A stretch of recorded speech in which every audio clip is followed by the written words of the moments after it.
This is what he has done through MCC and with the help and support of MCC, and I have to say this, because, you know, America has been almost uniquely blessed when it comes to resources, and when it comes to money, when it comes to finances, and some of us who have perhaps never been out of the global north into the global south can really get a loss of proportion when we actually see how people are living elsewhere. I was listening to Tanya, our pastor in the Dominican Republic, saying that when she took the church out to eat afterwards, she would see some people gorging themselves, and she didn't understand what this was about. And when she finished eating herself, people would ask if they could take our food, and initially she was taken back by that. But then she worked out that they had no idea when they were going to be eating again. They had no idea. They'd used all their resources to get the bus to the church. They had the same situation in Jamaica. They had no idea how they were going to get back. Some of them were walking back, taking them a day or so to get back. Most people in the global south are living on less than $1 a day. Less than $1 a day. So, actually, we cannot be surprised when the United States and Western Europe are seen as the engine of the growth of MCC around the world, because we cannot, and God help us if we try, expect people living on less than $1 a day to finance themselves. It is not going to happen. Either we abandon them to the homophobes who would brutalize and murder them, or we are there and we're divvying up. We are dipping in our pockets, and we are going to support them and stand up, because we do have the resources for it, by God. We do have the resources for it.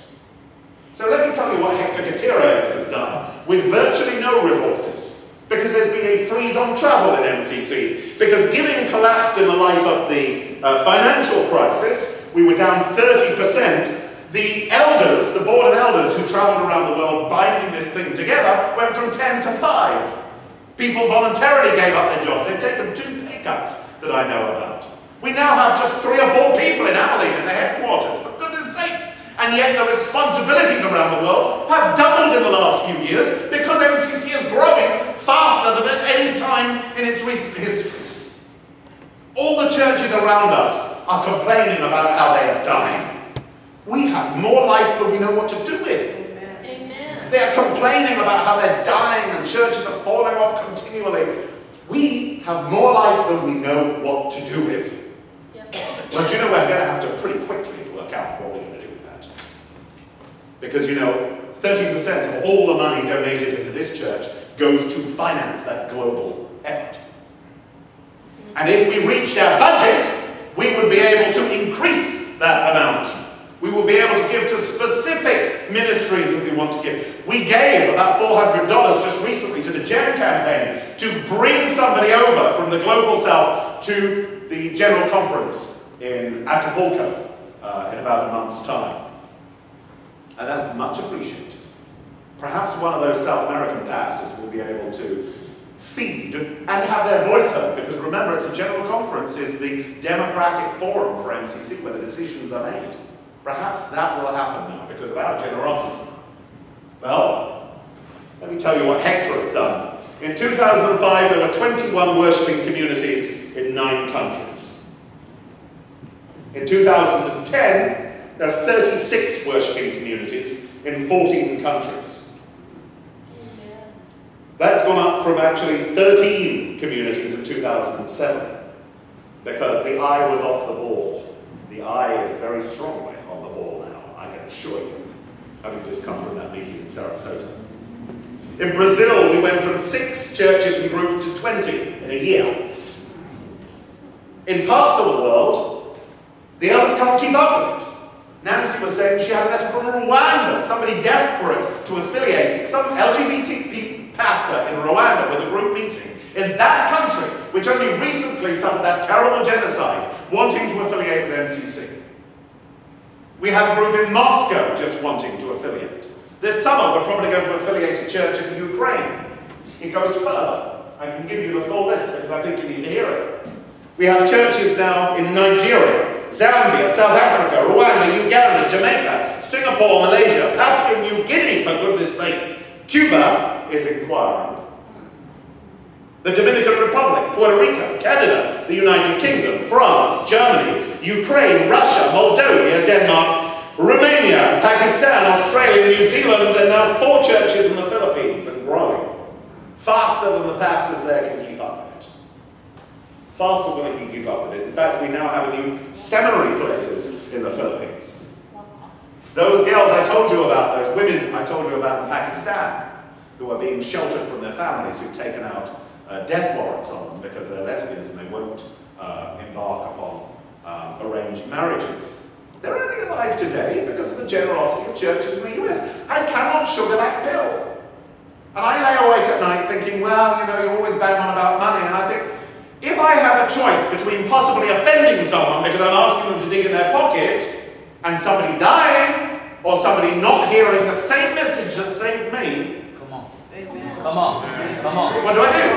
What do I do? What do I do? So there we go. It all comes down to resources. Yes, it does. It comes down to resources, and it comes down to the needs for the MCC members in countries like the US to start wanting to serve in really creative ways.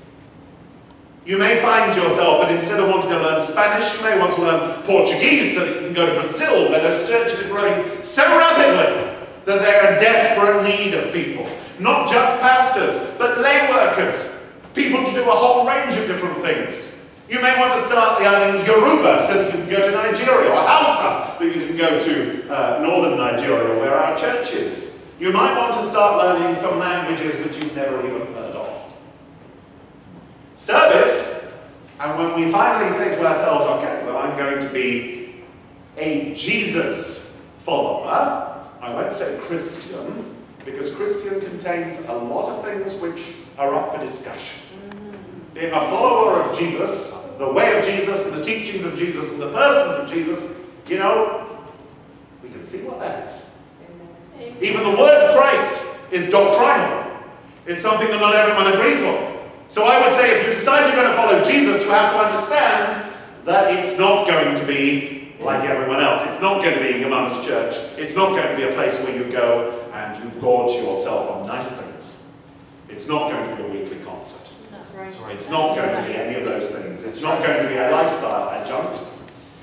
It's not going to be a place where you won't be asked for anything. You'll be asked for a whole lot of things. And we're going to ask you for an awful lot more in the future. We are going to ask you all to become missionaries because, frankly, we need more people.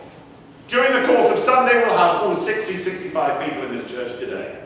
We'll reach maybe 10 times that amount on the internet. But you know, we can have people in here because it's not just about telling them what they need to hear, it's because we need them as willing backs. We need them as willing tongues. We need them as people who are going to go and spread the message, because most of us, for most of our lives, have been hearing the same message continually, and it's seeped into us, and it's going to take more than just me standing up here and talking for a few minutes or even half an hour to get that overturned. Thank you. So, can I have an amen? Amen. I'm going to read you a little something from the MCC document on our philosophy for our service around the world and about us being the human rights church. Because, you know, this isn't my opinion. I said this morning that I'm in the extraordinarily luxurious position that most churches I know, you know, you have pastors who see the truth clearly and who are really quite radical and progressive, but they're always terrified of some bishop coming and walloping up around the side of the head and saying, shut up or get out. Well, I'm kind of in the opposite position. I'm in the opposite position. That if I find myself supporting the patriarchal structures that have served women and men very poorly over the last goodness knows how many thousand years, if I find myself unwillingly or silently supporting racism, homophobia, internalized racism, internalized homophobia, sexism, all those things which hold people back and oppress people, I'm going to have my elder on my back, because they are invariable.